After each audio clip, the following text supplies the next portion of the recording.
Sir Assam rifle के ऊपर case book हो जाता है, एफआईआर हो जाता है। क्या हो रहा है वहां पर? कहां गया आपका कॉन्शियस, कहां गया आपका जमीर कि कुर्सी है तुम्हारा ये जनाजा तो नहीं, कुछ कर नहीं सकते तो उतर क्यों नहीं जाते? अगर आप जुल्म के खिलाफ आवाज नहीं उठाएंगे तो आपकी दुकानदारी नहीं चलेगी। शुक्रिया चेयरमैन साहब, आपने मुझे बोलने का मौका दिया। मैं इस तहरीक अदम एतमाद की तायद में खड़ा हूं जिसको टीआरएस पार्टी और हमारी पार्टी ने दिया, जिसको स्पीकर साहब ने कबूल किया। सर मैं 11 पॉइंट आपके सामने रखूंगा जो मैं बताने की कोशिश करूंगा कि क्यों हम इस तहरीक अदम एतमाद की तायद में और मोदी हुकूमत की मुखालिफत में खड़े हैं। सर हालिया दिनों में हमारे मुल्क में ट्रेन में एक वर्दी पोश दहशतगर्द ने अपने सीनियर मीना साहब का कत्ल करने के बाद ट्रेन के कंपार्टमेंट में जाकर नाम पूछकर, चेहरे पर दाढ़ी देखकर, कपड़े देखकर उनको कत्ल कर दिया और उसके बाद उसने कहा कि इस देश में रहना है तो मोदी को वोट देना पड़ेगा। मैं हुकूमत से जानना चाहूंगा कि क्या ये अक्सरियती तबके की एक्सट्रीमिज्म और रेडिकलाइजेशन की बेहतरीन मिसाल नहीं है, और अगर है तो फिर हुकूमत इस पर क्या करेगी?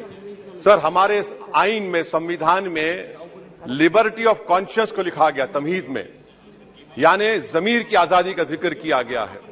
मैं हुकूमत से और खास तौर से वजीर आजम से जानना चाहता हूं कि कहां गया इस हुकूमत का जमीर, कॉन्शियस जिसको अंग्रेजी में कहते हैं, जब नूह में 750 इमारतों को बगैर ड्यू प्रोसेस फॉलो किए उनके इमारतों को मुनज़्ज़म कर दिया गया, और इसलिए कि वो मुसलमान थे, पूरे के पूरे इलीगल थे।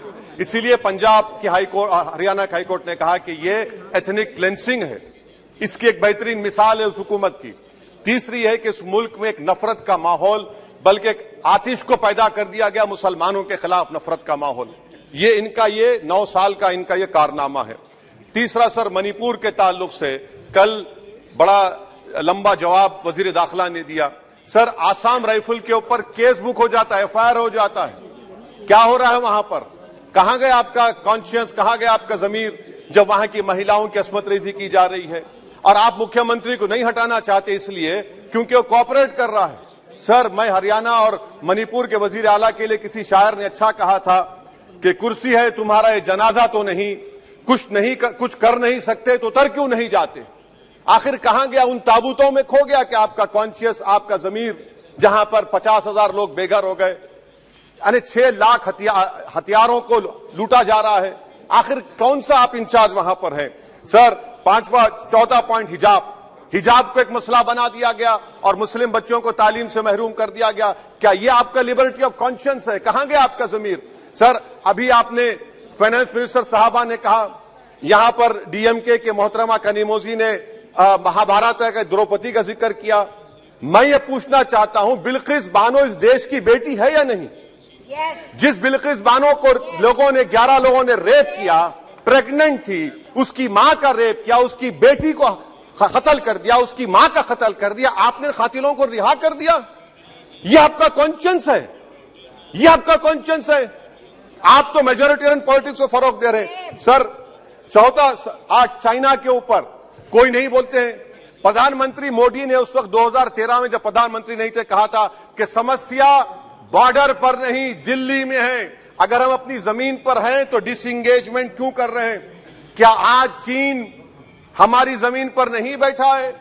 क्या आज चीन से आप बातचीत कर रहे हैं? आप डिसएंगेजमेंट कर दिए। बताइए डीएस्केलेशन, डी-इंडक्शन कब होगा?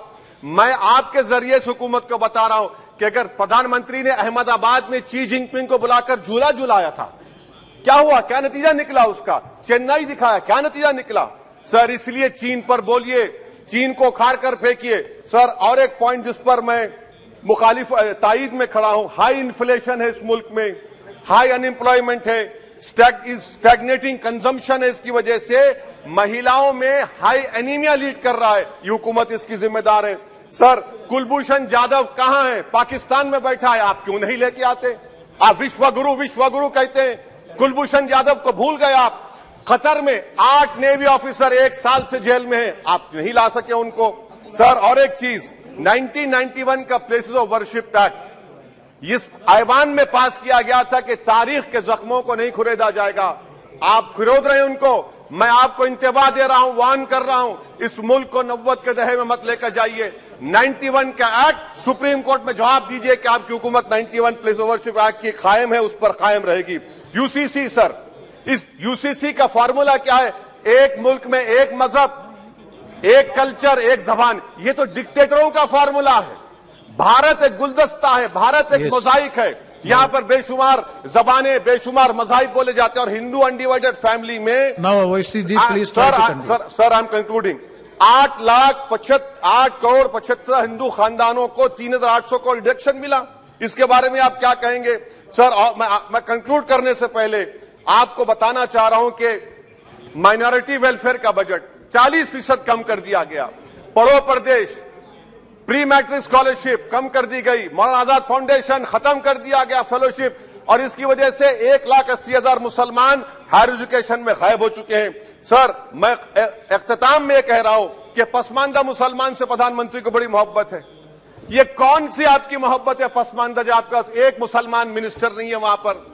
इखलाक से लेकर, पीलू खान से लेकर, अफान अंसारी से लेकर लुकमान अंसारी, मॉब लिंचिंग पूरे पसमानदा मुसलमान की होती है। पावरलूम बंद है अंसारियों के, कुरैश बरादरी का कारोबार बंद किया जाता है। स्पीकर सर, मैं कंक्लूजन में अभी कल हमारे होम मिनिस्टर ने कहा था क्विट इंडिया। अगर इनको मालूम हो जाए कि क्विट इंडिया का नारा एक मुसलमान ने दिया था तो वो भी नहीं बोलेंगे। वो नहीं मालूम था उनको। उसका मैं कंक्लूड कर रहा हूं, उसका नाम यूसुफ मेहर अली था सर। यूसुफ मेहर अली ने क्विट इंडिया का नारा बनाया, जिसको महात्मा गांधी ने सारे देश में एक पैगाम किया। मैं कंक्लूड कर रहा हूं सर, इस देश में अगर आज क्विट इंडिया करना है तो कहना पड़ेगा चाइना क्विट इंडिया। जो गौ रक्षक है, जिसका नाम मोनू है, वो आपके लिए मोनू डार्लिंग बन गया है, उसको कहिए क्विट इंडिया। सर, जो लोग तुष्टीकरण की राजनीति आप कर रहे हैं, आप हिंदू अक्सरियती लोगों में हथियार बांट रहे हैं, ये आप देश के लिए खतरा पैदा कर रहे हैं। Sir, I am concluding. इसीलिए हम आपसे अपील कर रहे हैं कि हुकूमत से कह रहे हैं कि आप जो सियासत कर रहे हैं इससे नुकसान देश को होगा। प्रधानमंत्री जब खड़े होकर जवाब देंगे, हम उनसे पूछना चाह रहे हैं, पॉइंटेड क्वेश्चन है, क्या देश बड़ा है या हिंदुत्व गोलवालकर की आइडियोलॉजी बड़ी है? मैं इस तहरीक अदम एतमाद की तायद में खड़ा हूं और हुकूमत की मुखालिफत में। सर, एक आधा मिनट सर, दो लोग, दो महाज है इस मुल्क में, एक चौकीदार है, एक दुकानदार है। एक चौकीदार है, एक दुकानदार है। जब जुल्म हम पे होता कोई मुंह नहीं खोलते। यूएपीए का कानून अमित शाह ने लाया, इन दुकानदारों ने तायद की। आज उस यूएपीए का कानून में 83 साल का बुढ़ा सिपर खत्म करो, सिपर नहीं होने के से मर गया। आखिर कब तक दुकानदार और चौकीदार हमारी लाशों पर सियासत? सर, हम कंक्लूडिंग, कब तक सियासत करेंगे? अगर आप जुल्म के खिलाफ आवाज नहीं उठाएंगे तो आपकी दुकानदारी नहीं चलेगी, चौकीदार को बदलेंगे, तीसरा महाज करेगा। शुक्रिया सर।